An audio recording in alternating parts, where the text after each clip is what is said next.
इस वीडियो में आप लोगों का स्वागत है।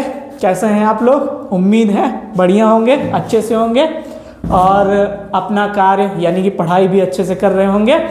आज मैं फिजिक्स का कक्षा 10 का एक टॉपिक यानी कि ख़त्म करने वाला हूँ। टॉपिक उम्मीद से ये ख़त्म हो जाएगा। अंश भी आ गया है। अंश जाओ बैठो अपने स्थान पे और ये टॉपिक शुरू होने वाला है कायदे से। टॉपिक ये है कि लाइट होता क्या है। लाइट LIGHT, लाइट क्या होता है तुम्हारे में भी है और मैं चाहता हूँ लाइट के बारे में सब जाने। What is light? लाइट होता क्या है? क्या किसी ने लाइट को देखा है? अच्छा, तुमने देखा है? कहाँ है? ऊपर। कहाँ ऊपर? लाइट नहीं, वो तो मतलब जिसको देख रहे हो वो दिखाई दे रहा है दीवार। अच्छा, यहाँ पे लाइट है, यहाँ पे लाइट पड़ रहा है, यहाँ भी लाइट पड़ रहा है, यहाँ पे भी लाइट पड़ रहा है। इसका मतलब क्या हुआ? ये लाइट को तुम नहीं देख, तुम दीवार को देख रहे हो लाइट की हेल्प से। वो लाइट क्या है? एनर्जी है। Light is the form of energy by which we can see any object. आवाज नहीं होनी चाहिए। लाइट क्या है? एक प्रकार की एनर्जी है जिसके सहायता से हम किसी भी वस्तुओं को देख पाते हैं। Light is the form of energy. हाँ ठीक है, light is the form of energy by which we can see any object. Light क्या है? एक प्रकार की एनर्जी है जिसकी सहायता से हम किसी वस्तु को देखते हैं। अक्षत ने बोला वो लाइट है। वो लाइट नहीं है, वो वहाँ पे लाइट की इंटेंसिटी ज़्यादा है, यानी चमक ज़्यादा है, इस कारण मुझे चमकीला दिखाई दे रहा है। लेकिन हम देख किसको रहे हैं? जहाँ से लाइट निकल रही है हम उस ऑब्जेक्ट को देख रहे हैं, ना कि लाइट को देख रहे हैं। लाइट की इंटेंसिटी ज़्यादा इसलिए लगता है कि लाइट वहीं से निकल रही है। तो धूप निकलती है सुबह, दीवार पे पड़ती है, तो हम क्या देखते हैं? धूप नहीं देखते, दीवार को देखते हैं। धूप की मदद से दीवार को देखते हैं। जैसे कि सब कहते हैं अरे बाहर लाइट है, बाहर देखो लाइट है। बाहर क्या होता है कि प्रकाश की इंटेंसिटी, लाइट की इंटेंसिटी अधिक होती है तो मुझे अधिक चमकीली दिखाई देने लगती है। लेकिन देखते किसको हैं? रोड को ही देखेंगे, प्रकाश को थोड़ी देखेंगे। या प्रकाश को देख पाते हैं तो हमें रोड की ज़रूरत ना पड़ती, हमें ऐसे ही दिखता। या प्रकाश कैसे दिखता है? प्रकाश मतलब और रे कैसे दिखता है? रे उसका पाथ कैसे दिखता है? फूंक देंगे, धूल उधर आने लगेगा, उड़ने लगेगा, तो हम सोचते हैं देखो प्रकाश जा रहा है, लेकिन प्रकाश नहीं जा रहा। धूल के कणों को हम देख रहे हैं, प्रकाश को नहीं देख रहे हैं। तो समझ में आ रहा है कि नहीं आ रहा है? तो लाइट क्या होता है? Light is the form of energy by which we can see any object, यानी कि हम किसी ऑब्जेक्ट को देख पाते हैं। ठीक है, तो इसमें पहला आता है कि लाइट के हिसाब से ऑब्जेक्ट कितने प्रकार के होते हैं? 2 प्रकार के होते हैं। ऑब्जेक्ट कितने प्रकार के होते हैं? पहले ऑब्जेक्ट को क्या बोलते हैं? पहले ऑब्जेक्ट को क्या बोलते हैं? जिसके पास खुद की लाइट होती है। बताओ कोई, क्या बोलते हैं? हाँ, लुमिनस ऑब्जेक्ट। क्या बोलते हैं? Luminous object. जिसके पास खुद की लाइट होती है उसको क्या बोलते हैं? Luminous object. और जिसके पास खुद की लाइट नहीं होती उसको क्या बोलते हैं? Non luminous object. ठीक है, लुमिनस ऑब्जेक्ट में कौन कौन आता है? लुमिनस ऑब्जेक्ट में कौन कौन आता है? बताओ जल्दी से। जो दिखता है लुमिनस ऑब्जेक्ट में सन आता है, स्टार आता है, ये लाइट भी आता है लुमिनस ऑब्जेक्ट में। हैंडमैन लुमिनस ऑब्जेक्ट है, ये इसके पास स्वयं का प्रकाश होता है, स्वयं की लाइट होती है। और जो दूसरे के लाइट से मतलब दिखता है, जैसे कि मून हो गया और प्लैनेट्स हो गया, ये सब सन की लाइट से दिखते हैं, तो ये क्या है? Non luminous object. ठीक है, यानी हम लोग भी ऑब्जेक्ट की गिनती में आते हैं। हम लोग लुमिनस ऑब्जेक्ट है कि non luminous object? Non luminous object, क्योंकि हमारे पास लाइट नहीं है। वो लाइट पड़ी हमारे ऊपर, अंधेरा था, लाइट पड़ी हमारे ऊपर, हम दिखने लगे, तो ये क्या है? Non luminous. हम लोग क्या है? Non luminous object. और ऑब्जेक्ट जो लाइट का जो यानी कि लाइट जिससे पास होके निकलती है, मतलब कई प्रकार के होते हैं ना, लाइट पास होके निकलती है, यानी कि रिफ्रैक्शन, लाइट के रिफ्रैक्शन के हिसाब से ऑब्जेक्ट कितने प्रकार के होते हैं? 3। एक होता है ट्रांसपेरेंट ऑब्जेक्ट। अंश क्या होता है? Transparent object. ट्रांसपेरेंट ऑब्जेक्ट में लाइट आर पार निकल जाती है। ठीक है, उसको क्या बोलते हैं? Transparent object. जैसे कांच हो गया, मतलब चमकीला कांच जो पॉलिश न हुआ हो तो लाइट आर पार निकल जाती है, तो ट्रांसपेरेंट। और एक होता है ट्रांसलूसेंट। ट्रांसलूसेंट मतलब जिससे लाइट पार निकल ही ना पाए, इंटेंसिटी कम हो निकलने के बाद, तो उसे क्या बोलते हैं? ट्रांसलूसेंट, और एक होता है क्या, ट्रांसपेरेंट, ट्रांसलूसेंट, और एक होता है अपैक्यू। ठीक है, अपैक्यू एकदम लाइट पास होने नहीं देता। अपैक्यू कौन सा ऑब्जेक्ट होता है, अपैक एक भी लाइट का रिफ्लेक्शन होने नहीं देता। तो कहने का मतलब जो लाइट आर पार चला जाए जिससे, उसे क्या बोलते हैं, ट्रांसपेरेंट। ट्रांसलूसेंट किसको बोलते हैं, जिससे लाइट थोड़ा सा आर पार जाए, आधा, इसे हिंदी में बोलते हैं अल्प अपारदर्शी, यानी कि थोड़ा सा लाइट पास हो। और अपैक्यू क्या होता है, जिससे लाइट पास ही ना हो, उसे क्या बोलते हैं, अपैक।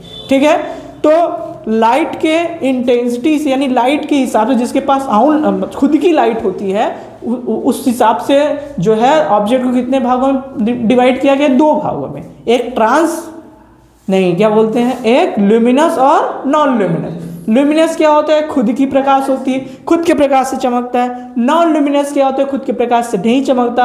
और कौन कौन सा ऑब्जेक्ट होता है, ट्रांसपेरेंट, ट्रांसलूसेंट, अपैक्यू। ट्रांसपेरेंट किसको बोलते हैं, जिससे लाइट आर पार निकल जाती है। ट्रांसलूसेंट किसको बोलते हैं, जिससे नहीं निकल पाती, थोड़ा सा निकलती है, जैसे कागज हो गया, पॉलीथीन हो गया, ये सब क्या है, ट्रांसलूसेंट है। और अपैक्यू क्या होता है, जिससे लाइट पास नहीं होती, उसे बोलते हैं अपैक्यू। इतनी बात समझ में आई कि नहीं आई, तो कमेंट में जरूर बता दीजिएगा, इतनी बात समझ में आएगी नहीं।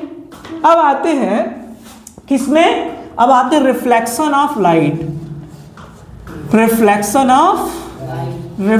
ऑफ लाइट, अब बहुत बढ़िया, रिफ्लेक्शन ऑफ लाइट क्या होता है। रिफ्लेक्शन ऑफ लाइट ध्यान से सुनो, यानी when the ray of light bounce back after striking, यानी कि जब लाइट जो है वापस चली जाए, जहां से आई है वहां पे चली जाए। जैसे कि फॉर एग्जांपल यहाँ पे हम इसको पॉलिश करते हैं। पॉलिश का मतलब जो हमारा घर का आईना है, वो आप देखेंगे कि क्या होता है, पीछे से निकाल के देखेंगे तो पीछे से पॉलिश हुआ रहता है। यदि हम उस पॉलिश को छुड़ा देंगे तो हम चेहरा देखेंगे अपना, दिखाई देगा सामने वाले का। समझ में आ रहा है कि नहीं आ रहा है, तो क्या होता है, मतलब पॉलिश इसलिए बनाते हैं ताकि ये जो लाइट है उसको रिफ्लेक्ट कर सके।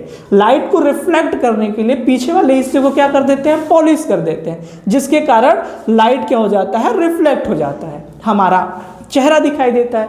अगर हम जो ग्रीन रहता है, हो सकता है कि येलो भी रहता हो, शीशे के पीछे हम हटा देंगे उसको जो है कुरेद करके, तो क्या दिखाई देने लगेगा, दूसरे का चेहरा दिखाई देने लगेगा, वो यदि वो हमारे सामने खड़ा है तो। ठीक है, समझ में आ रहा है नहीं, हमारा चेहरा दिखेगा ही नहीं। तो कहने का मतलब ये है कि जब लाइट टकराए और टकरा के वापस चली जाए उसी पाथ पे जिस पथ से वो आई है, तो हम क्या बोलते हैं, इस फिनोमिना को क्या बोलते हैं, रिफ्लेक्शन ऑफ लाइट। ठीक है, when the ray of light bounce back after striking a solid surface, तो जिससे स्ट्राइक होकर के वापस जाती है, तो इसे क्या बोलते हैं, रिफ्लेक्शन ऑफ लाइट। और जो लाइट आती है टकराने के लिए उसको क्या बोलते हैं, इंसिडेंट रे। क्या बोलते हैं, इंसिडेंट रे। और जो जाती है उसको क्या बोलते हैं, रिफ्लेक्टेड रे। तो रे कितने प्रकार का होता है, दो प्रकार का होता है। एक जो आ रहा है उसे क्या बोलेंगे, इंसिडेंट रे, और जो वापस जा रहा है उसको क्या बोलेंगे, रिफ्लेक्टेड रे। और ये तो लाइट आता जाता है, लेकिन तीसरी चीज ये है, हम अपने से खींचते हैं एक लाइन, इसे क्या बोलते हैं, नॉर्मल। क्या बोलते हैं, नॉर्मल। समझ में आ रहा है कि नहीं आ रहा है, तो ये क्या है, इंसिडेंट रे, ये क्या है, रिफ्लेक्टेड रे, और ये क्या है, नॉर्मल। नॉर्मल हम अपने से खींचते हैं, कोई लाइट नहीं है, हम अपने से खींचते हैं, जो इस सरफेस पर क्या होता है, 90 डिग्री का एंगल बनाता है। तो इसे क्या बोलते हैं, इसे क्या बोलते हैं, नॉर्मल। क्या बोलते हैं, normal. Incident ray, reflected ray और normal to the incident point. ये इतना चीज पता है कि नहीं पता है। तो दुनिया के किसी भी सरफेस से यदि रिफ्लेक्शन होगा, दुनिया के किसी भी सरफेस से रिफ्लेक्शन लाइट का हो रहा है, तो वो नियम के अंतर्गत होगा। किसके अंतर्गत होगा, नियम के अंतर्गत होगा, रूल के अंतर्गत होगा। और वो नियम क्या है, पहला नियम है कि क्या नियम है, इंसिडेंट रे, क्या नियम है, incident ray, reflected ray and normal to the incident point. फिर से, incident ray, reflected ray and normal to the incident point are lie on the same plane, are lie on the same plane. Same plane का मतलब कि light को हम यहां से पास कर रहे हैं, यहां से टकरा रहे हैं, तो लाइट टकरा के वापस इसी पथ से जाएगी। ऐसा नहीं है कि लाइट को हम यहाँ से टकरा रहे हैं, लाइट ऊपर से निकल रही है। समझ में आ रहा है? एक ही पॉइंट पर तो है ही, लेकिन एक ही प्लेन का मतलब देखो ध्यान से, ये पहला प्लेन हो गया, और यदि हम कोई चीज रख दें ऐसे करके तो दूसरा प्लेन हो जाएगा ना। समझ में आ रहा है कि नहीं आ रहा है? जैसे फॉर एग्जांपल ये देखो, दूसरा पहला प्लेन हुआ ये दीवार, और जमीन है दूसरा प्लेन है। यदि दीवार पे लाइट जाएगी तो दीवार ही से निकलना चाहिए, ऐसा नहीं कि दीवार पे लाइट गई और जमीन से निकल रही है, ये तो आश्चर्य हो जाएगा। समझ में आ रहा है कि नहीं आ रहा है? तो कहीं से भी लाइट का रिफ्लेक्शन होगा तो दो नियम के अंतर्गत होगा। उसमें से पहला नियम क्या है? Incident ray, reflected ray and normal to the incident point are lie on the same plane. यानी कि हम एक ही प्लेन, यानी एक ही पॉइंट पर तो होगा ही लाइट, लेकिन एक ही प्लेन पर होगा। यानी हम इंसिडेंट लाइट का यहाँ करा रहे हैं तो यहाँ से रिफ्लेक्शन भी होगा, यहाँ से रिफ्लेक्शन नहीं, ऊपर से रिफ्लेक्शन नहीं होगा, ये रिफ्लेक्शन के नियम के खिलाफ हो जाएगा। और दूसरा रूल क्या है कि angle of reflection is always equal to angle of incidence, यानी कि angle I is equal to angle R. समझ में आ रहा है कि नहीं आ रहा है? तो कहने का मतलब है दो नियम है, incident ray, reflected ray and normal to the incident point are lie on the same plane. दूसरा नियम क्या है? Angle of reflection is always equal to angle of incidence, यानी कि I is equal to R. ये reflection होता है कि कहीं से भी रिफ्लेक्शन होगा, हम रिफ्लेक्शन की सहायता से ही ऑब्जेक्ट को देख पाते हैं। समझ में आ रहा है कि नहीं? ये कहिए हम अंधेरा कर दें, कुल अंधेरा कर दें, क्या हम दिखाई दे रहे हैं? दिखाई दे रहे हैं? नहीं दिखाई दे रहे। दिखाई दे रहे हैं तो हमारे ऊपर लाइट पड़ेगी तो हम दिखाई देंगे। समझ में आ रहा है कि नहीं आ रहा है? समझ में आ रहा है कि नहीं आ रहा है? कहने का मतलब है कि हमारे ऊपर लाइट पड़ी और हमसे लाइट का रिफ्लेक्शन हुआ तो हम आपको दिखाई दिए, नहीं तो लाइट नहीं पड़ी, यानी बिना रिफ्लेक्शन के यदि हमारे अंदर से लाइट का रिफ्लेक्शन न हो तो हम नहीं दिखाई देंगे। लाइट का रिफ्लेक्शन हो रहा है तो हम दिखाई दे रहे हैं। ठीक है? समझ में आ रहा है कि नहीं? कोई भी ऑब्जेक्ट क्यों दिखाई देता है? क्योंकि उसके सरफेस से लाइट का थोड़ा बहुत रिफ्लेक्शन होता है, पूरा तो रिफ्लेक्शन नहीं होगा। पूरा किससे होता है? मतलब बहुत अधिक पॉलिश करते हैं तो भी पूरा नहीं होता, 99% होता है। तो कहने का मतलब हम लोग तो आदमी हैं, कांच तो है नहीं कि पूरा लाइट एकदम सीधा सीधा पूरा का पूरा बेंड कर दें। तो क्या है? रिफ्लेक्शन थोड़ा बहुत करेंगे और उस रिफ्लेक्शन के कारण ही हम आपको दिख रहे हैं। तो हम जानते हैं कि रिफ्लेक्शन के कारण ही कोई ऑब्जेक्ट दिखता है। तो जिस कलर का रिफ्लेक्शन होता है, मतलब जिस कलर का प्रकाश जो है लाइट है रिफ्लेक्ट होता है, उसी कलर का ऑब्जेक्ट हमको दिखता है। फॉर एग्जाम्पल हम ये कहें कि ये हमारा जो पंपलेट है वो येलो क्यों है? वो येलो क्यों है? तो लाइट के रिफ्लेक्शन के कारण। एक्चुअली में ये येलो नहीं है, उसको ऐसा बनाया गया है कि लाइट इससे रिफ्लेक्ट हो तो मुझे येलो दिखाई दे। जैसे फॉर एग्जाम्पल जब हम रात को कपड़ा लेने जाते हैं, कोई रात को कपड़ा खरीदा है? रात को कपड़ा लेने जाते हैं तो उसका कलर थोड़ा सा दूसरा होता है और सुबह होते ही कलर चेंज हो जाता है, थोड़ा सा होता है कि नहीं होता है? मतलब सुबह होते ही थोड़ा सा कलर चेंज हो जाता है। तो किस कारण ऐसा होता है? जो सूर्य है, सूर्य का प्रकाश जो होता है, सनलाइट, वो 7 कलर से मिलकर बना होता है। कौन कौन से? Violet, indigo, blue, green, yellow, orange, red. जो सनलाइट होता है कितने कलर से मिलकर बना होता है? 7 कलर से। वायलेट, इंडिगो, ब्लू, ग्रीन और येलो, ऑरेंज, रेड। हाँ, violet, indigo, blue, green, yellow, orange, red, 7 रंगों से मिलकर बना होता है। ये 7 रंगें जो होती हैं सूर्य का प्रकाश लेकर आता है और हमको खुद सूर्य का जो प्रकाश होता है, लाइट होता है, उसमें कलर नहीं दिखाई देता। कलर कब दिखाई देता है? जब हम किसी प्रिज्म से पास कराते हैं तब पता चलता है कि जो लाइट है वो 7 कलर से मिलकर बना हुआ है। या रेनबो दिखाई देता है तो पता चलता है कि ये 7 कलर कैसे लाइट से प्राप्त हो रहा है। तो लाइट जो है वो 7 कलर से मिलकर बना होता है। ओवरऑल मिक्सअप जब एक साथ आते हैं तो वाइट होता है। जब भी कोई भी मतलब लाइट किसी भी ऑब्जेक्ट पर पड़ती है तो कुछ कलर को क्या कर लेती है? एब्जॉर्ब कर लेती है, यानी कुछ कलर को वापस रिफ्लेक्ट होने नहीं देती। जो बचे हुए कलर को रिफ्लेक्ट करती है ऑब्जेक्ट हमें उसी कलर का दिखता है। आप लोग देखे होंगे जब 15 अगस्त या 26 जनवरी या किसी फंक्शन में विद्यालय में यानी स्कूल में एक पर्दा लगाया जाता है वाइट, देखे हैं कि नहीं? पर्दा लगाया जाता है, वाइट पर्दा लगाया जाता है, उसमें अगर रेड कलर का कर दिया जाए तो पर्दा रेड हो जाता है, ब्लू कलर कर दिया जाए तो पर्दा ब्लू हो जाता है। मान लो बाई चांस हम क्या किए, शुरू से ही वो रेड ही है, एक लड़का बाद में आया और उससे पूछे हम यदि कि ये कपड़ा रेड है कि वाइट है, तो उसे क्या लगेगा? वो कहेगा रेड है, लेकिन वास्तव में वो रेड नहीं है। समझ में आ रहा है कि नहीं आ रहा है? वास्तव में वो रेड नहीं है, प्रकाश के कारण वो रेड हुआ है, लाइट के कारण वो रेड हुआ है। बात समझ रहे हो? तो मतलब बाई चांस कोई आए और हमसे पूछे अच्छा ये बताओ पर्दा जो है लाल है कि नीला है, तो क्या बताएगा?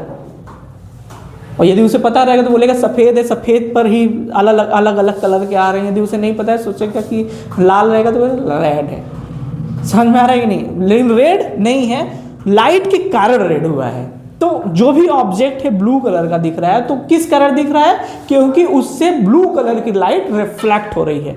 यदि हमारे शरीर के अंदर, हमारे अंदर इस प्रकार हम अपने शरीर को बना ले, जितना भी प्रकाश हमारे शरीर पर पड़ रहा है, जितनी भी प्रकाश हमारी बॉडी पर पड़ रही है, वो सारा का सारा प्रकाश क्या कर ले? एब्जॉर्व कर ले, एक भी लाइट को वापस न भेजें। तो हम क्या बन जाएंगे? मिस्टर इंडिया बन जाएंगे। क्या बन जाएंगे? मिस्टर इंडिया बन जाएंगे। समझे? समझ में आ रहा है कि नहीं? मिस्टर इंडिया मतलब हम दिखेंगे ही नहीं। तो यानी हमारे पास ऐसा इंस्ट्रूमेंट हो कि उस पर पड़ने वाला प्रत्येक लाइट जो है एब्जॉर्व कर ले, वापस न भेजें, तो हम क्या हो जाएंगे? इनविजिबल हो जाएंगे, गायब हो जाएंगे और अक्षत को उठा करके किडनैप कर लेंगे। आज का किडनैप से बचे रहो। आजकल कोई भी लालच उलझ दे तो जाना नहीं है। समझ में आ रहा है? आजकल किडनैपिंग वाले बहुत ज़्यादा हैं और पता नहीं इतने पकड़ाते हुए तो पता नहीं कहाँ कैसे आ जाते हैं। एक मिनट, पढ़ाई चल रहा है, नो डिस्टर्बिंग। तो ध्यान से सुनिए, ये बात समझ में आएगी नहीं? रिफ्लेक्शन ऑफ लाइट क्या होता है बताओ जी? रिफ्लेक्शन ऑफ लाइट के कितने रूल हैं? अच्छा बताओ कितने रूल हैं? 2 हैं। रिफ्लेक्शन ऑफ लाइट के कितने रूल हैं? 2 हैं। कौन कौन से? लुमिनस और नॉन लुमिनस। अरे यार तुम तो पहुंच गए, चांद पे पहुंच जाओगे तुम। ये मतलब incident ray, reflected ray and normal to the incident point are lie on the same plane. दूसरा क्या है? Angle of reflection is always equal to angle of incidence. समझ में आया कि नहीं आया? जो घर में हम आईना देखते हैं, अपना चेहरा दिखते हैं, वो किससे देखते हैं? मिरर की मदद से। मिरर की मदद से क्यों देखते हैं? क्योंकि लाइट का रिफ्लेक्शन एकदम सेम चेहरा दिखता है, इसका मतलब लाइट का रिफ्लेक्शन ज़्यादा होता है उसमें से। मिरर कैसा रहता है? Plane mirror. जो घर पे मिरर है, हम आईना देखते हैं, बाल झाड़ते हैं, दांत देखते हैं, कौन सा मिरर है? वो प्लेन मिरर है। कौन सा मिरर है? प्लेन मिरर, जिसे हम क्या बोलते हैं? ऐना। आईना नहीं जी, दर्पण। दर्पण, आईना मतलब किसी को आईना दिखाना, जिसे बोलते हैं ना, किसी का वैसा स्वरूप दिखाना जैसा वो है, उसे आईना बोलते हैं। तो ये क्या है? दर्पण, मिरर। ठीक है? तो मिरर में हमें चेहरा दिखेगा। कोई खड़ा है आदमी तो उसको उसका चेहरा दिखेगा, ऐसे टकराएगा, मतलब इमेज बनेगा। तो अगर हम ये देखते हैं कि जैसे जैसे दूर जाते हैं वैसे वैसे ये भी दूर जाता है, मतलब हमारा चेहरा वो दूर जाता है पीछे, और जबकि पीछे जगह वो ही नहीं है। पीछे जगह है। पहले बात सुनो, देखो ये मिरर है, हम जैसे जैसे पीछे जाएंगे ये आदमी जो हमारा हमशक्ल है, यानी हमारा इमेज है, वो भी पीछे जाएगा। लेकिन क्या ये बताओ कि पीछे जगह है? ये तो मिरर ही है, मिरर पीछे जगह है नहीं है, फिर भी पीछे जाता है। ठीक है? तो क्या होता है? हम मतलब एक काल्पनिक इमेज हमारा बनता है, ठीक है, इसके पीछे की तरफ। समझ में आ रहा है कि नहीं आ रहा है? हमें दिखाई नहीं देता, मतलब हम पर्दे पर प्राप्त नहीं कर सकते हैं इसको। तो कहने का मतलब ये है कि हम अपना पूरा इमेज देखने के लिए, कि हम चाहें तो हम अपना पूरा ऐसा मिरर हमें लाना हो कि हमें अपना पूरा का पूरा पैर से लेकर के सर तक पूरा इमेज दिखाई दे, तो उस इमेज की, उस मिरर की मिनिमम लेंथ कितनी होनी चाहिए? हमारे लेंथ के आधे के बराबर। कितनी होनी चाहिए? यदि मान लो हम 170 सेंटीमीटर के हैं, तो कम से कम मिरर, मतलब पूरा अपना ऊपर से लेकर के नीचे तक बॉडी देखने के लिए, पूरा चेहरा देखने के लिए, पूरी इमेज बनाने के लिए हमको मिरर की लेंथ कितनी चाहिए? कैलकुलेट करके बताओ। कम से कम मिरर की लेंथ कितनी चाहिए? 170 का आधा कर देंगे, 2 × 16 तो 5 10 85 सेंटीमीटर का मिरर होना चाहिए। बताने वाले कितने सेंटीमीटर का? 85 सेंटीमीटर का मिरर होना चाहिए। इससे ज़्यादा है ठीक है, लेकिन इससे कम होगा तो हमारा इमेज पूरा नहीं दिखाई देगा, पूरा नहीं दिखाई देगा। ठीक है, इससे कम हुआ तो हमारा इमेज पूरा नहीं दिखाई देगा। इससे ज़्यादा हो कोई दिक्कत नहीं है। समझ में आ रहा है? अच्छा, समझ में आ रहा है? तो हमें ऑब्जेक्ट किस कारण दिखता है? लाइट के रिफ्लेक्शन के कारण। तो आप लोग भी सुन रहे हैं, ये छोटा सा वीडियो बनाया जा रहा है और अभी तो शुरुआत है, अभी तो तौली मुट्ठी भर जमीन, अभी तौलना पूरा आसमान बाकी है। ठीक है, तो नए जोश के साथ आगे बढ़ेंगे हम लोग। और इस वीडियो में जो भी वीडियो होगा, अक्सर देखते हैं कि अपने वीडियो को हाईलाइट करने के लिए कुछ भी बोल दिया जाता है, लेकिन यहाँ पे ऐसा नहीं है। हाईलाइट होगा हमारा वीडियो, नहीं होगा कोई दिक्कत नहीं है, लेकिन एज अ टीचर जैसे पढ़ाया जाता है मैं उस प्रकार से टॉपिक को एक्सप्लेन करूँगा। ठीक है, तो आगे चलते हैं। ठीक है, रिफ्लेक्शन ऑफ लाइट समझ में आया? Plane mirror. अच्छा, ये देखो, कभी कभी ये देखो ध्यान से कि प्लेन मिरर जो ये देखो बाइक में देखे ना, बाइक में वो जो मिरर लगा रहता है बाइक में, छोटा सा जो ऐसे कर देते हैं, छोटे मिरर में पूरा दिखाई देता है। वो कौन सा मिरर है? पीछे तक दूर, पीछे तक दिख। ट्रक में जो मिरर लगा रहता है, ट्रक वाले पीछे तक देखते हैं, पूरी इतनी बड़ी गाड़ी इतनी छोटी सी दिखती है, किस कारण? बताओ, सोचो कि ट्रक में जो लगा रहता है देखने के लिए, पीछे बैक इमेज देखने के लिए इतना छोटा सा मिरर रहता है, लेकिन पूरा का पूरा इतना बड़ा सा ट्रक दिखाई देने लगता है। बताओ। क्योंकि वो हम लोग के आँख के पास रहता है, क्योंकि अभी तक लाइट इससे ज़्यादा इफेक्ट नहीं किया। और कभी कभी ऐसा होता है से हम कैसे अपने इमेज को इनफाइनाइट तक बना सकते हैं। 2 प्लेन मिरर से अपने इमेज को कैसे हम इनफाइनाइट तक बना सकते हैं। सपोज दैट आप कभी नाई की दुकान में गए होंगे, नाई का दुकान होता नहीं, नाई के यहाँ गए होंगे और देखे होंगे कि 2 ही आईना लगा हुआ है, लेकिन हमारा इमेज जो है उसी के अंदर अंदर अंदर खजानी कई ठो दिखता है, अनंत प्रतिबिंब दिखता है। तो ये कॉन्सेप्ट जो है किधर से आया है? मान लेते हैं 2 आईना है, ये 2 मिरर है, प्लेन मिरर है। कितना मिरर है? प्लेन मिरर है। ये दोनों प्लेन मिरर है। ठीक है, अगर हम निकालना ये चाहें कि कितने प्रतिबिंब इस मिरर में बन सकती है, कोई ऑब्जेक्ट है, ये मिरर थोड़ा सा झुका हुआ है, लग तो नहीं रहा है, लेकिन हम मान लेंगे ये दोनों के बीच जो एंगल है, दोनों के बीच एंगल है थीटा। दोनों के बीच कितना एंगल है? थीटा एंगल है, यानी कोई एंगल बना रहा है। यदि 2 मिरर ऐसे रखे हुए हैं और ये एंगल है वो क्या है? आपस में थीटा एंगल है, तो इन दोनों मिरर के द्वारा इस चाक का जो इमेज बनेगा वो कितना इमेज बनेगा? किस फॉर्मूले से निकालेंगे? 360/n-1। कैसे निकालेंगे? 360/n-1, तो 360/θ-1। 360/θ-1, थीटा क्या है? मान लो इन दोनों के बीच जो कोण है वो 60 डिग्री का हो, तो 360/60-1, तो 6 × 36, यानी कितना इमेज बनेगा? 6 - 1 5 इमेज बनेगा। कितना इमेज बनेगा? 5। यानी कि यदि 2 आईने, 2 मिरर एक दूसरे से 60 डिग्री के एंगल बनाते हुए रखे हैं, तो किसी वस्तु का प्रतिबिंब जो इन दोनों के बीच में रखा हुआ है, उस वस्तु का प्रतिबिंब कितना बनेगा? 5 बनेगा। कितना बनेगा? 5 बनेगा। यदि मान लो थीटा की वैल्यू 90 डिग्री हो, थीटा की वैल्यू क्या हो? 90, यानी इन दोनों के बीच जो एंगल बन रहा है वो 90 डिग्री का बन रहा है। 90 डिग्री का मतलब दोनों जो मिरर हैं वो इस प्रकार रखे हुए हैं। किस प्रकार रखे हुए हैं? इस प्रकार रखे हुए हैं, ऐसे, मतलब ऐसे, इस प्रकार रखे हुए दोनों मिरर, एकदम 90 डिग्री का एंगल बन रहा है। तो कितने इमेज बनेंगे किसी ऑब्जेक्ट के? किसी ऑब्जेक्ट कितने इमेज बनेंगे? तो कैसे निकालेंगे? n = 360/90 - 1, तो 9 चौक 36, यानी कि n की वैल्यू कितनी आ गई? 4 - 1, यानी 3 इमेज बनेंगे। कितने इमेज बनेंगे? 3 इमेज बनेंगे। कब? जब दोनों, यानी कि सरफेस के बीच, दोनों मिरर के बीच जो है एंगल है कितना है? 90 डिग्री है। अगर क्या हो, जब दोनों मिरर जो हैं एक दूसरे के पैरेलल रखे हैं, और हम जानते हैं जब एक दूसरे के पैरेलल होते हैं तो दोनों एक दूसरे से कितना एंगल बनाएंगे? 0 डिग्री का एंगल बनाएंगे। कितना एंगल बनाएंगे? 0 डिग्री का एंगल बनाएंगे। तो हम इस फार्मूले में रखेंगे n = 360/0 - 1, और ये 0 में हम जानते हैं हम किसी भी चीज़ में 0 का डिवाइड ही नहीं दे सकते, ठीक है। तो इसका मतलब ये क्या हो जाएगा? अनडिफाइंड हो जाएगा, यानी इनफाइनाइट इमेज बनने लगेगा। कितना इमेज बनेगा? इनफाइनाइट। यानी जब 30 डिग्री पर रखा है तो कितना एंगल बनेगा? यानी 360/30 कितना एंगल बनेगा? -1। 0 0 6 3 1 कम 3 3 दूना 6, यानी 12 - 1 यानी 11 इमेज बनेगा। जब 30 डिग्री के बीच मतलब दोनों के बीच 30 डिग्री का कोण बन रहा है, कितना इमेज बनेगा? 11 इमेज बनेगा। दोनों के बीच 60 डिग्री का कोण बन रहा है, कितना इमेज बनेगा? 5 इमेज बनेगा। दोनों के बीच 90 डिग्री का एंगल बन रहा है तो कितना इमेज बनेगा? 3 इमेज बनेगा।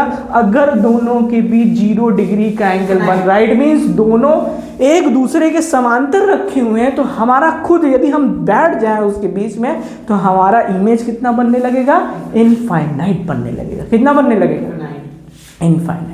तो समझ में आ रहा है कि नहीं आ रहा है? ये बताओ पहले। समझ में आ रहा है? यानी अनंत इमेज हमारा बनने लगेगा। तो ये सब कॉन्सेप्ट है। तो यही सब कॉन्सेप्ट लेकर के हमें आगे बढ़ना है। तो use of plane mirror. Plane mirror का यूज क्या क्या होता है? हम प्लेन मिरर कहाँ कहाँ यूज करते हैं?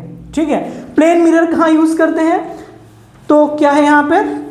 We commonly use plane mirror at home to see our reflections in saloon and beauty parlor. Plane mirrors are kept at various angles to view side of head and face. Parallel mirrors are kept to see back of the head. कहने का मतलब यह है कि हम अपने चेहरे को आगे से देखने के लिए और अपने चेहरे के पीछे वाले हिस्से को देखने के लिए किस मिरर का उपयोग करते हैं?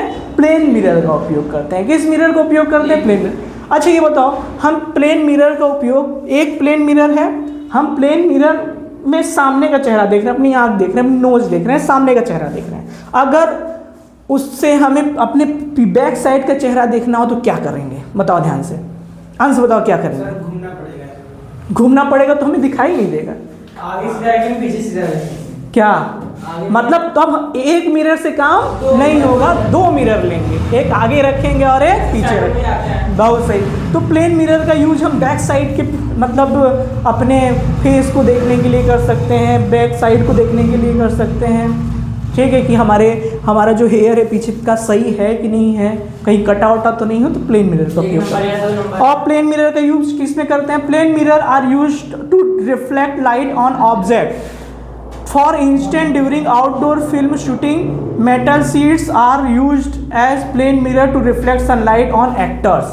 यानी कि हम क्या करते हैं? प्लेन लाइट, जैसे कि मूवी की शूटिंग नहीं होती, मूवी की शूटिंग होती है, प्लेन मिरर का यूज करते हैं ताकि जो एक्टर है उसके पास अधिक से अधिक प्रकाश एकदम पहुंच पाए। वो काला है थोड़ा तो। हाँ, एकदम बढ़िया से। जैसे होता नहीं वाइट बोर्ड, तुम देखे होगे कि अक्सर जो ये वाला आया है नया जो मूवी आई थी, धुरंधर नहीं, कौन सी आई थी? नहीं जी, अभी कौन सी आई थी? ये मिट्टी के बेटे, केसारी नहीं, क्या मूवी थी? बॉर्डर 2 आई थी। तो बॉर्डर 2 में सब दिखा रहा था रील्स में, मतलब कि कैसे कैसे शूटिंग हुई। तो शूटिंग में आप लोगों ने देखा होगा कि वाइट बोर्ड भी दिख रहा था, एक वाइट बोर्ड। तो उसका क्या काम होता है? उसका काम होता है कि लाइट को रिफ्लेक्ट कराना एक्टर के ऊपर, ताकि अंधेरा मतलब हमारा वीडियो क्लियर बन सके। समझ में आ रहा है कि नहीं आ रहा? तो ये यूजेस ऑफ प्लेन मिरर है। ठीक है,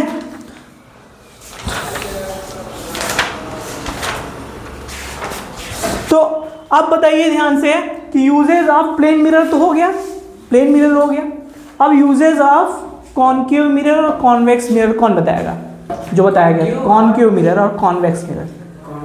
सब बताओ जल्दी। क्यों वो होता है जो वो ना हो, अरे गड्ढा टाइप ना हो, क्या? और वो कॉन्वेक्स वो होता है जो ऊंचा, वो होता है थोड़ा मोटा होता है। अच्छा, बस यही होता है। चलो ठीक, हाँ बोलो जल्दी से। कल बताया गया था, वैसे कल बताया गया था, आज बता।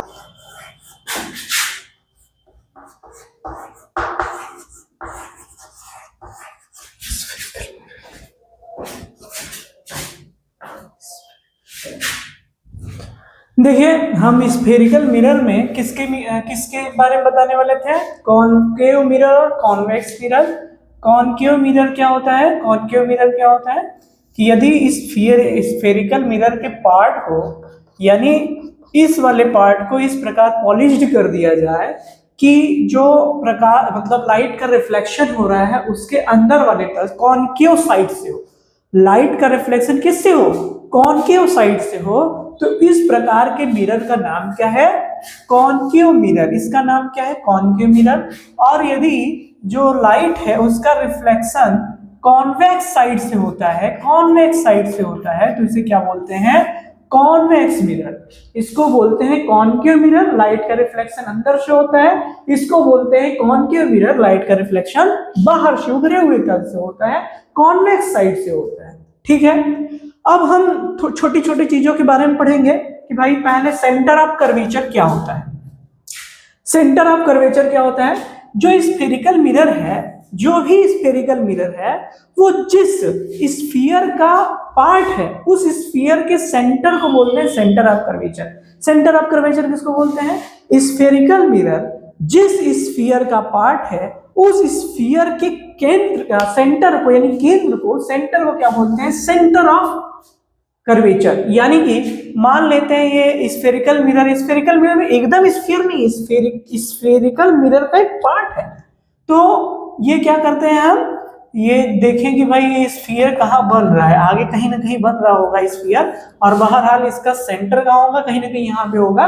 तो सेंटर यहाँ पे है, इस पॉइंट को ही हम बोलेंगे, क्या बोलेंगे, सेंटर ऑफ स्फीयर। क्या बोलेंगे, centre of curvature, centre of curvature. Spherical mirror जिस स्फीयर का पार्ट होता है, the center of sphere by which the spherical mirror part, यानी center of sphere by which the spherical mirror, a part of sphere, is called center of curvature। यानी spherical mirror का centre क्या बोला जाता है, centre of curvature. Centre से distance क्या होता है, रेडियस ऑफ कर्वेचर, और रेडियस ऑफ कर्वेचर को आर से डिनोट करते हैं। रेडियस ऑफ कर्वेचर को किससे डिनोट करते हैं, आर से डिनोट करते हैं। इसके बीच में एक पॉइंट होता है पी, इसको बोलते हैं पोल। इसको क्या बोलते हैं, पोल, यानी हिंदी में बोलते हैं ध्रुव, तो इसको क्या बोलेंगे, पोल। इसको क्या बोलेंगे, सेंटर। इसको सेंटर ऑफ कर्वेचर, और इसको क्या बोलेंगे, रेडियस ऑफ कर्वेचर। हिंदी में बोलना हो तो क्या बोलेंगे, वक्रता केंद्र। इतने डिस्टेंस को वक्रता त्रिज्या, और इसको बोलते हैं ध्रुव, और इसकी लंबाई को क्या बोलते हैं हम, एपर्चर। एपर्चर क्या बोलते हैं, एपर्चर, द्वारक, दर्पण का द्वारक। तो ठीक इसी प्रकार जो उत्तल दर्पण होता है, यानी कि हमारा कॉन्वेक्स मिरर होता है, उसका सेंटर यहाँ पे होगा, क्योंकि इस स्फीयर का जो पार्ट है, पिछला हिस्सा उसका यहीं पे होगा। तो ये सेंटर ऑफ स्फीयर, यानी सेंटर ऑफ कर्वेचर इसका यहाँ होगा, और ये हो जाएगा रेडियस ऑफ कर्वेचर, ये पोल हो जाएगा, ये डिस्टेंस, ये हाइट क्या हो जाएगा हमारा, द्वारक, यानी कि अपर्चर। समझ में आ रहा है कि नहीं आ रहा है, तो इतनी बातें समझ में आई। अब ध्यान से देखिए कि अब दूसरी बात, प्रिंसिपल एक्सिस क्या होती है। यदि सेंटर ऑफ कर्वेचर और पोल को मिला के आगे बढ़ा दें, इसको मिला के आगे बढ़ा दें, तो इस लाइन को हम क्या बोलते हैं, प्रिंसिपल एक्सिस। इस एक्सिस को क्या बोलना है, प्रिंसिपल एक्सिस। तो प्रिंसिपल एक्सिस किसको बोलते हैं, पोल और सेंटर ऑफ कर्वेचर को मिलाकर आगे बढ़ा दिया जाए तो जो हमारी एक्सिस तैयार होती है उसे बोलते हैं प्रिंसिपल एक्सिस। तो ये क्या है, प्रिंसिपल एक्सिस। ये क्या है, प्रिंसिपल एक्सिस। समझ में आ रहा है कि नहीं आ रहा है। अब आते हैं फोकस पे। फोकस किसको बोलते हैं कि यदि प्रिंसिपल एक्सिस के पैरेलल कोई रे है, ये रिफ्लेक्शन के पश्चात प्रिंसिपल एक्सिस के जिस पार्ट से होके जाए, जिस पार्ट से क्या होके जाए, ये आर डिस्टेंस था, उस पॉइंट को बोलते हैं हम फोकस। उस पॉइंट को क्या बोलते हैं, फोकस। यानी if the ray is incident on the mirror parallel to the principal axis, then the point of intersection after reflection, on principal axis after reflection, this point is known as principal focus। यानी कि हम इसको क्या बोलते हैं कि जब line आए और वापस जब जाने लगे तो काटते हुए जा रहा है प्रिंसिपल एक्सिस को जिस पॉइंट पर, उसको क्या बोलते हैं, उसको बोलते हैं फोकस, मुख्य फोकस। यानी यदि प्रकाश की किरण मुख्य अक्ष के समांतर आती हुई दर्पण पर पड़े और दर्पण पर पड़ने के पश्चात यानी कि परावर्तन के पश्चात मुख्य अक्ष के जिस बिंदु पे होके जाए, जिस बिंदु से होके जाए, उसे क्या बोलते हैं, मुख्य अक्ष पर स्थित उस बिंदु को क्या बोलते हैं, फोकस। क्या बोलते हैं, फोकस। तो यहां पर देखिए, यहां पर जो लाइट है वो इस प्रकार बेंड हो जाएगी। अभी हम बताएंगे लाइट इस प्रकार बेंडिंग होती है। तो यहां पर हमें ऐसा लगेगा कि ये यहीं पर काट रहा है, तो इसका फोकस क्या हो जाएगा, यहाँ पे। यानी यहाँ पे वास्तव में जाएगा, यहाँ पे ऐसा लगेगा हमको, क्लियर होगा कि भाई यहीं पर काट रहा है। तो फोकस वास्तव में किसका होता है, किसका होता है, कॉनकेव मिरर का। और कॉन्वेक्स मिरर का फोकस अपीयर करके लिखते हैं, यानी कि एज्यूम करके लिखते हैं कि इसका फोकस यहीं पर होगा, क्योंकि ये लाइट इधर जा रही है तो इसका मतलब यहाँ से होकर जा रही होगी, यहाँ से शुरुआती पॉइंट इसका यहाँ पे होगा। तो हम पीछे मिला देंगे, जहां पर कट करेगा वो हो जाएगा, उसका फोकस हो जाएगा। ठीक है, आगे बढ़ते हैं। अब बात ध्यान से सुनिए, ये सब तो कॉमन सेंस की बात है। अब बात ध्यान से सुनिए, बात यहाँ पे फंसता है कि जो हमारा कॉनकेव मिरर है वहां पे कोई लाइट पड़ती है तो यदि पैरेलल गई तो वापस ऐसे जाती है लाइट, और जो कॉन्वेक्स मिरर है मतलब हमारा उत्तल दर्पण है वहां पे जो लाइट है वो ऐसे जाती है। ऐसा क्यों होता है, ऐसा क्यों होता है? यानी लाइट यहां से भी मतलब ऊपर जानी चाहिए, लेकिन लाइट क्या कर रही है, बेंड हो जा रही है नीचे की तरफ, यहाँ पर बेंड हो जा रही है ऊपर की तरफ। तो ऐसा क्यों होता है, मतलब कोई ना कोई रीजन तो होगा। थोड़ा 1 मिनट सोच के बताइए ऐसा क्यों होता है।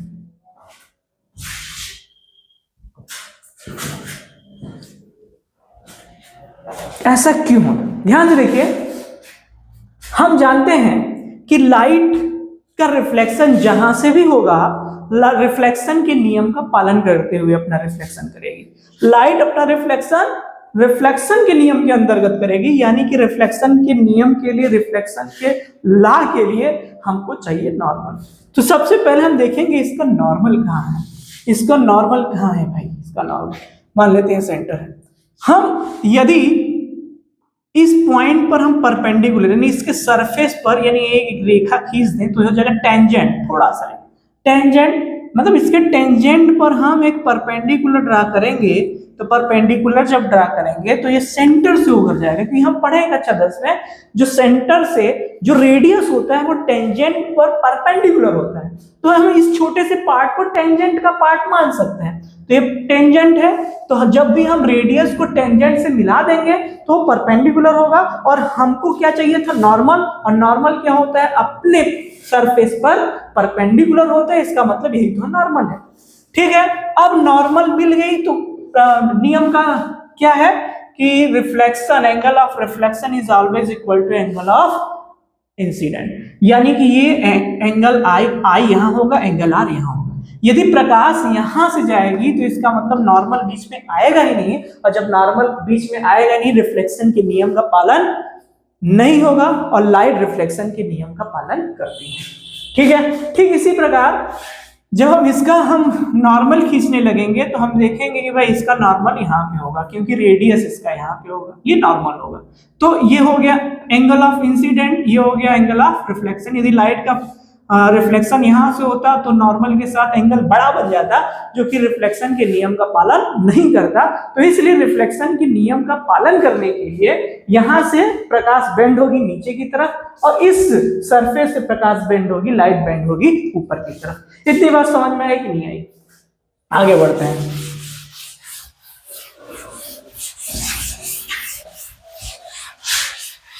रे डायग्राम बनाने आना चाहिए सबको। रे डायग्राम कैसे बनता है, तो हम आपको होमवर्क दे रहे हैं रे डायग्राम का। रे डायग्राम क्या है, हम जो है ये है हमारा कॉनकेव मिरर,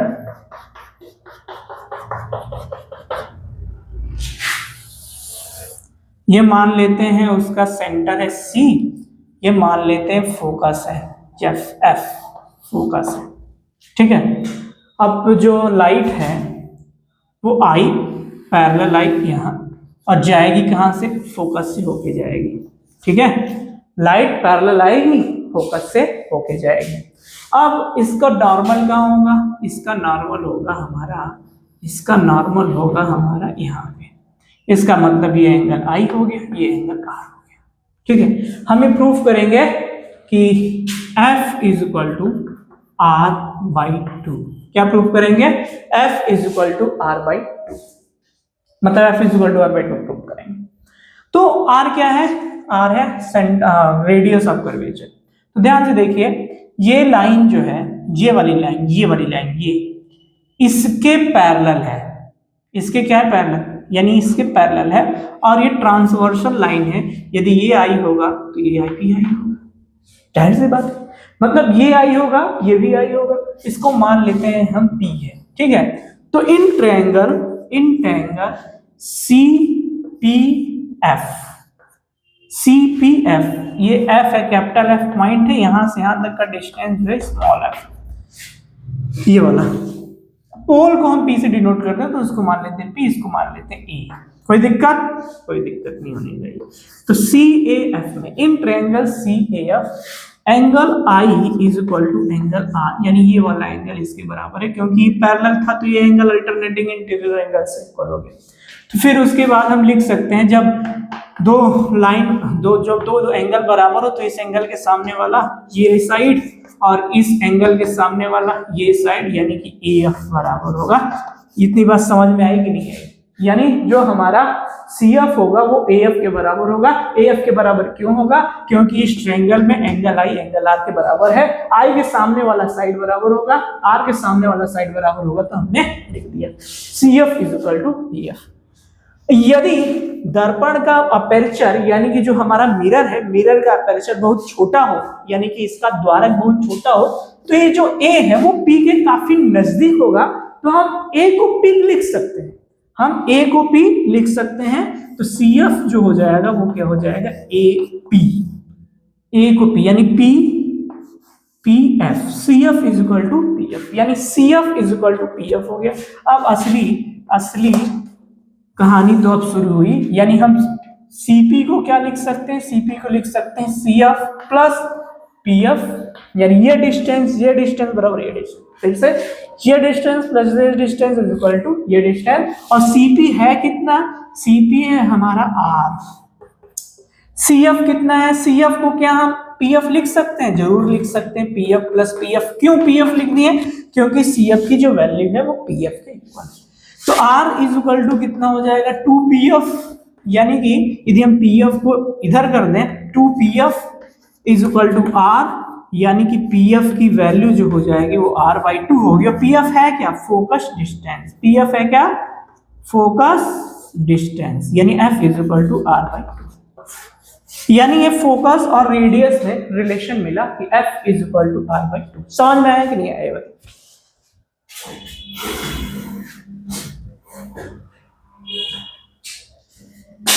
आगे बढ़ते हैं।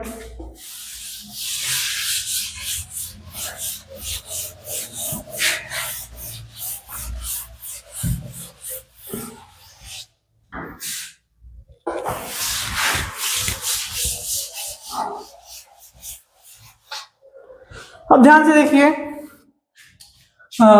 रे डायग्राम सबको याद रखना पड़ेगा। अब बताइए, जब कोई ऑब्जेक्ट इनफाइनाइट पर है, तो इमेज कहाँ बनेगा, इमेज बनेगा फोकस पे। जब ऑब्जेक्ट इनफाइनाइट है, इमेज कहाँ बनेगा, फोकस पे, यानी कि इमेज कहाँ बनेगा, फोकस पे, एक ऐसे, ठीक है, यहाँ फोकस, यहाँ भाई फोकस पे इमेज बनेगा, ठीक। और इसका सेंटर ऑफ कर्वेचर यहाँ पे है, तो इमेज कहाँ बनेगा, फोकस पे, क्योंकि यहाँ पे कट करेगा, ठीक है। और इसका जो एक लाइन, जो किसी भी ऑब्जेक्ट से एक लाइन यहाँ से पास होगी, तो वह वहीं पे यहाँ से पास होगी, तो यहीं से निकल जाएगी, यानी दोनों लाइन, एक यहाँ से पास होने वाली लाइन और एक यहाँ से पास होने वाली लाइन, क्योंकि सभी लाइन इसके पैरेलल होंगे, तो भाई ये प्रिंसिपल एक्सिस के थ्रू भी जा सकता है कोई रे, तो ये लाइन जाएगी वापस टकरा के वापस आ जाएगी, और चूंकि नॉर्मल पर गिर रही है, अभी लंबवत गिर रही है, परपेंडिकुलर गिर रही है, तो वापस चली आएगी, तो काटेगी यहाँ पे, तो इमेज यहाँ बनेगा, छोटा सा बनेगा, छोटा सा इमेज बनेगा। और इमेज कैसा होगा, रियल इमेज होगा, इन्वर्टेड होगा, छोटा बनेगा। ठीक है। अगर अगर अगर अगर ऑब्जेक्ट कहाँ रखा जाए, अगर ऑब्जेक्ट रखा जाए,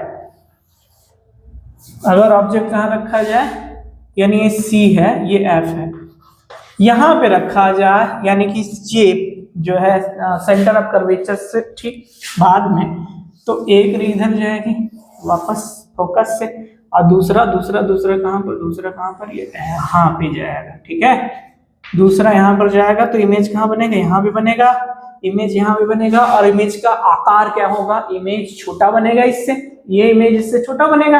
और कहाँ भी बनेगा, C और F के बीच कहीं भी बन सकता है, C और F के बीच कहीं भी बन सकता है। कहाँ बनेगा इमेज, C और F के बीच, यानी कि सेंटर ऑफ कर्वेचर और फोकस के बीच कहीं भी बन सकता है। और एक और, जब इससे इरेज नहीं हो रहा है, जब हमारा, अब दो ठो बनाएंगे हम, एक ये, जब हमारा ऑब्जेक्ट कहाँ हो, ऑब्जेक्ट हो सेंटर ऑफ कर्वेचर पे, ऑब्जेक्ट कहाँ हो, सेंटर ऑफ कर्वेचर पे, तो इमेज कहाँ बनेगा, तो इमेज कहाँ बनेगा, एक लाइन, मतलब ये वापस चली जाएगी, और फिर एक लाइन जो है कहाँ से होके जाए, फोकस से होके जाएगी, फोकस से मान लीजिए कोई लाइन होके जा रही है, तो ये इसके पैरेलल हो जाएगी ऐसे। तो आपको लग रहा होगा बड़ा है, लेकिन ये साइज दोनों सेम है, मान लीजिएगा। ठीक है, एक लाइन यहाँ से उधर, इस तरह। कहने का मतलब है भाई, लाइन है, ऑब्जेक्ट से जो है रे निकल रही, तो चारों डायरेक्शन में निकलेगा, तो कोई रे फोकस से होके जाएगा, फोकस से होके जाएगा, तो जहां पे कट करेगा इस रे को, जो वापस गई है, पैरेलल थी, फोकस से होके वापस गई, और ये फोकस से होकर ये दो पैरेलल हो गई, ये दोनों लाइन एक दूसरे को जहां कट करेंगे वहां इमेज बनेगा। और कहां पे कट करेंगे, ठीक सी के नीचे, और इसका जो हाइट होगा वो रियल इमेज के हाइट के इक्वल होगा, इमेज रियल बनेगा, और क्या बनेगा, इन्वर्टेड बनेगा। ठीक है।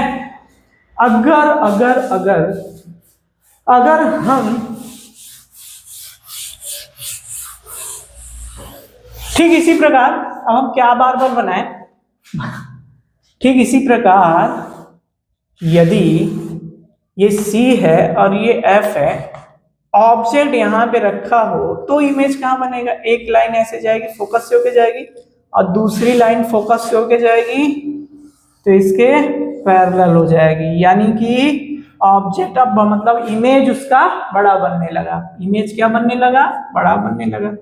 ठीक है, तो इमेज बड़ा, यानी इस रियल इमेज से बड़ा इमेज बनेगा, और इमेज कैसा बनेगा, इमेज इन्वर्टेड बनेगा, रियल बनेगा, और इसका आकार इससे बड़ा होगा। अगर हम F पर रख दें, तो F पर रख दें तो इनफाइनाइट पर इमेज बनेगा, F पर रखेंगे तो कहाँ इमेज बनेगा, इनफाइनाइट पे, या मान लेते हैं C है, ये F है, आप लोग नाप के बनाइएगा। तो F पर रख देंगे इमेज, एक भाई सेंटर ऑफ कर्वेचर से होके जाए, इमेज कहाँ बनेगा, इनफाइनाइट पे बनेगी, ये दोनों आपस में मिलेंगी नहीं। और अगर हम F और P के बीच में रख दें, F और P के बीच में रख दें, तो इमेज कहाँ बनेगा, इमेज बनेगा मिरर के पीछे, यानी कि बिहाइंड द मिरर, और वो इमेज कैसा होगा, रियल नहीं होगा, वो इमेज कैसा होगा, वर्चुअल होगा, वो इमेज कैसा होगा, वर्चुअल। और इस इमेज का बहुत ही यूज है, यानी कि मान लेते हैं ये C है, ये F है, और ये P है, यहाँ पे ऑब्जेक्ट है, एक रे ऐसे गई और इधर से होके गई, और दूसरी रे किधर से जाएगी, दूसरी रे मान लेते हैं, दूसरी रे को कहाँ से गुजारें, दूसरी रे को सेंटर ऑफ कर्वेचर से गुजार रहे हैं, क्योंकि ये रे ऐसे, यदि रे ऐसे निकलेगी तो वापस इसी से जाएगी, सेंटर ऑफ कर्वेचर से गुजार रहे हैं, तो देख रहे हैं कि दूर दूर हो जा रहा है। अगर दूर दूर हो जा रहा है तो कहीं ना कहीं तो मिलेगा। यहाँ पे इसको आगे बढ़ा दें, यहाँ पे मिलेगा, यहाँ परपेंडिकुलर ड्रा कर देंगे तो ये ऑब्जेक्ट हमारा इमेज तैयार हो गया। और ये इमेज कैसा है? इमेज है रियल इमेज है, रियल इमेज नहीं है, ये वर्चुअल इमेज है और ये इरेक्ट इमेज है। और इसका मतलब ये हुआ कि ये वस्तु से काफी बड़ा होता है और इसी का हम यूज करते हैं। ठीक है, दांत को देखने में इस प्रकार मैनेज करते हैं कि जो ऑब्जेक्ट है वो फोकस और पोल के बीच में आ जाए ताकि हम बड़े से बड़ा इमेज प्राप्त कर सके। तो इसका यूज कहाँ करते हैं? इसका यूज कहाँ करते हैं? इसका यूज किसी छोटे ऑब्जेक्ट को बड़े के रूप में देखना हो तो इसका यूज करते हैं। तो आप लोग इसके यूज के लिए 2-4 ठो लिखकर तैयार करके बताइएगा, कमेंट बॉक्स में लिख दीजिएगा क्या क्या यूज है इसका। आगे बढ़ते हैं। और जो हमारा कॉनकेव मिरर, कॉन्वेक्स मिरर है, कॉन्वेक्स मिरर में तो इमेज कहाँ बनता है? कॉन्वेक्स मिरर में इमेज हमेशा कहाँ बनेगा? फोकस पे बनेगा या फिर फोकस और सेंटर ऑफ कर्वेचर के बीच में बनेगा। तो आगे चलते हैं। अब आते हैं रिफ्रैक्शन। Refraction of light. क्या होता है रिफ्रैक्शन ऑफ लाइट?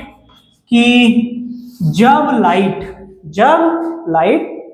किसी एक मीडियम से दूसरे मीडियम में जा रही है, जब लाइट किसी एक मीडियम से दूसरे मीडियम में जा रही है तो अपने ओरिजिनल पाथ से क्या हो जाती है? डेविएट हो जाती है। ठीक है, क्या हो जाती है? डेविएट हो जाती है। तो इसी फिनोमिना को क्या बोलते हैं? Refraction of light. When the ray of light passes through one medium to another medium, that it deviates from its original path. This phenomena of light is known as refraction of light. क्या कहा जाता है? refraction of light. Medium कुछ भी हो सकता है, medium air भी हो सकता है, हनी भी हो सकता है, वाटर भी हो सकता है, कुछ भी मीडियम हो सकता है। तो जब लाइट एक मीडियम से दूसरे मीडियम में जाती है तो अपने ओरिजिनल पाथ से क्या हो जाती है? डेविएट हो जाती है। डेविएशन के इसी नियम को क्या बोलते हैं? Refraction of light. क्या बोलते हैं? Refraction of light.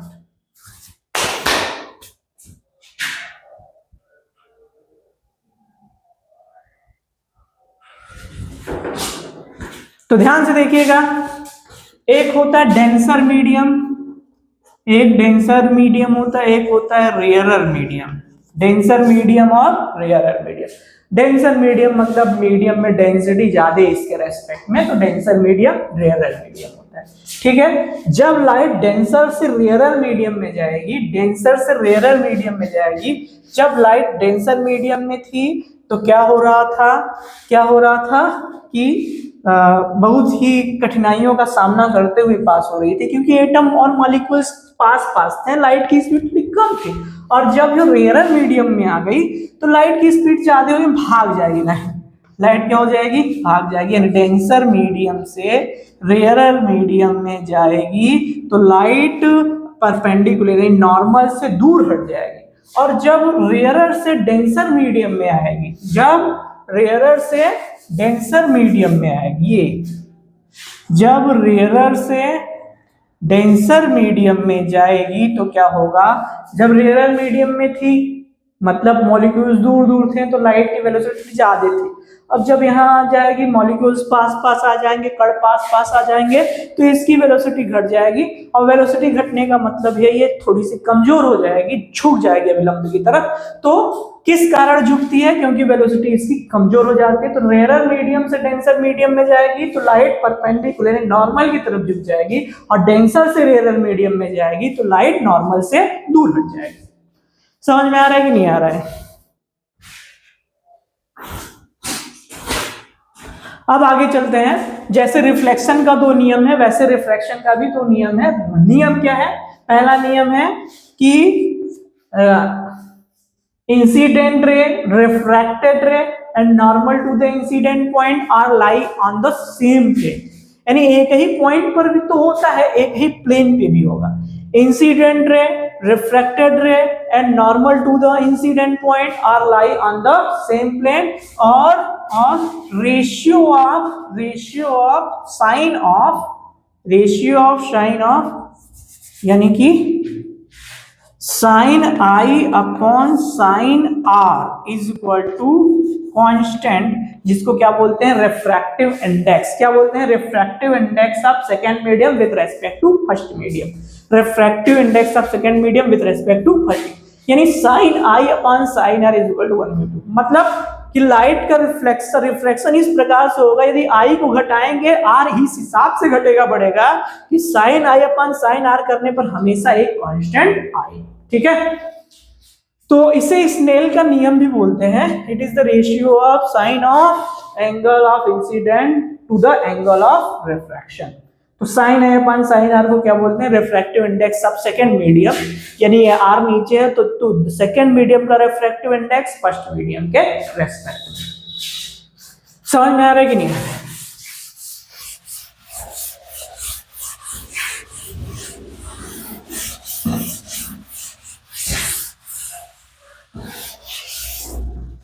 ध्यान से देखिए, रिफ्रैक्टिव इंडेक्स का मतलब क्या होता है। रिफ्रैक्टिव इंडेक्स हम इस प्रकार से भी निकाल सकते हैं कि वेलोसिटी ऑफ लाइट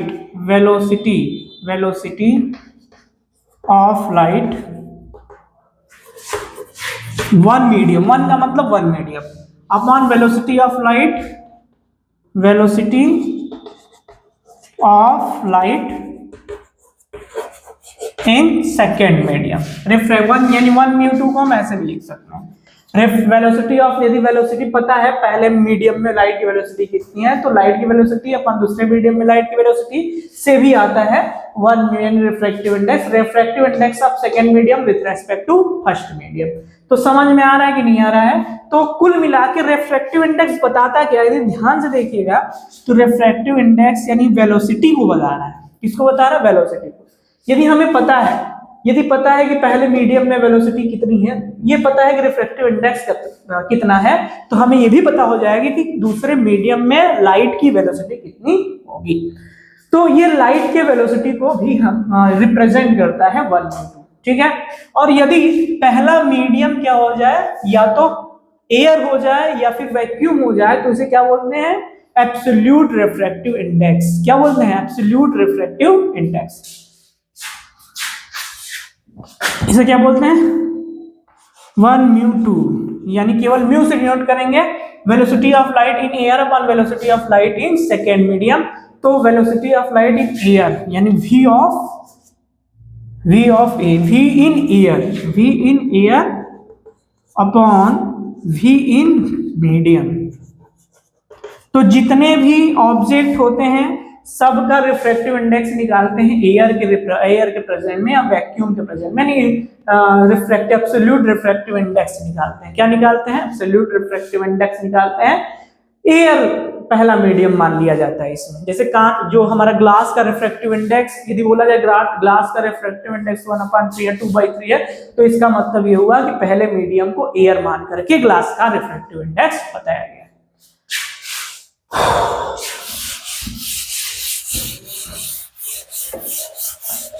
एक और चीज इसमें इंपॉर्टेंट है। इसमें इंपॉर्टेंट क्या है? मान लेते हैं ये I है और ये हमारा R है, ये ओरिजिनल पाथ है। तो sine I upon sine R को क्या बोलते हैं? 1/2, या फिर sine R upon sine I को क्या बोलेंगे? 1/1/2। ठीक है, तो यदि आपस में गुणा कर दें तो हम लिख सकते हैं, आपस में गुणा कर दें तो sine I upon sine R into sine R upon sine I is equal to क्या हो जाएगा? 1/2। अब 1/1/2 को हम लिख सकते हैं 2/1, क्योंकि ये पहला वाला नीचे है तो हम 2/1 तो पहला वाला नीचे है I, तो हम पहले मीडियम को नीचे कर सकते हैं। तो हम लिख सकते हैं क्या? 2/1, यानी ये कैंसिल हो जाएगा। तो यानी कि 1/2 इंटू 2/1 इज इक्वल टू 4।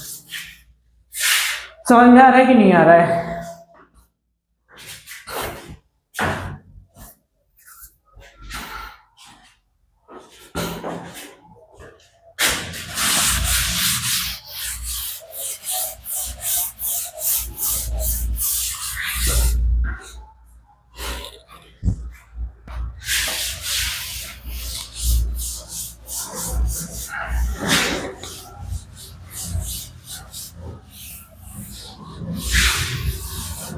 अब हम एक से अधिक मीडियम के लिए देखते हैं कि एक से अधिक मीडियम के लिए वो जैसे मान लेते हैं कि ये मान लेते हैं ये एयर हो गया, AIR एयर, ठीक है। ये मीडियम है एयर। ये जो दूसरा मीडियम है वो है वाटर, ठीक है। और ये जो तीसरा मीडियम है वो है हनी। इसको हम ए से डिनोट करें, इसको हम W से डिनोट करें, इसको हम S से डिनोट। लाइट पास हो रही है यहां से, एयर से जा रही है, ऐसे गई, क्योंकि डेंसर मीडियम होगा तो लाइट क्या हो जाएगी, बेंड हो जाएगी। यहाँ I है, यहाँ हो जाएगा R।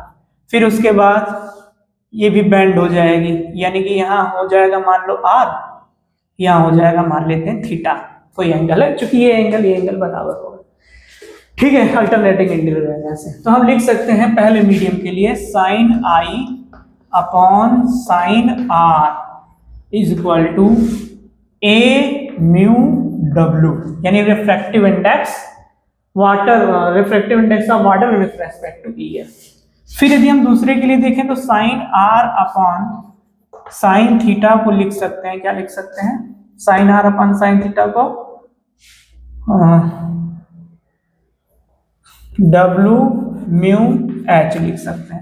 अगर आपस में गुणा कर दें, इन दोनों का मल्टीप्लाई कर दें, मतलब कि आपस में मल्टीप्लाई कर दें, तो लिख सकते हैं sin I upon sin R into sin R upon sin theta is equal to A mu W into W mu H, ठीक।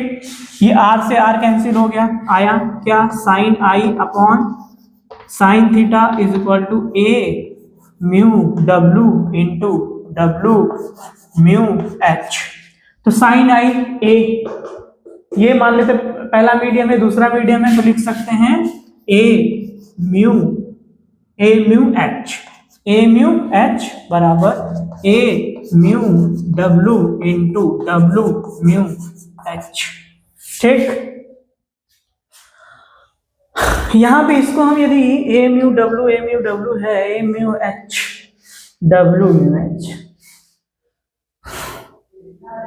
A mu H upon A mu W बराबर W म्यू H, तो ये relation होता है, ये relation है, ठीक है। समझ में आ रहा है कि नहीं आ रहा है? तो आज के लिए इतना ही, फिर नेक्स्ट वीडियो में मिलते हैं।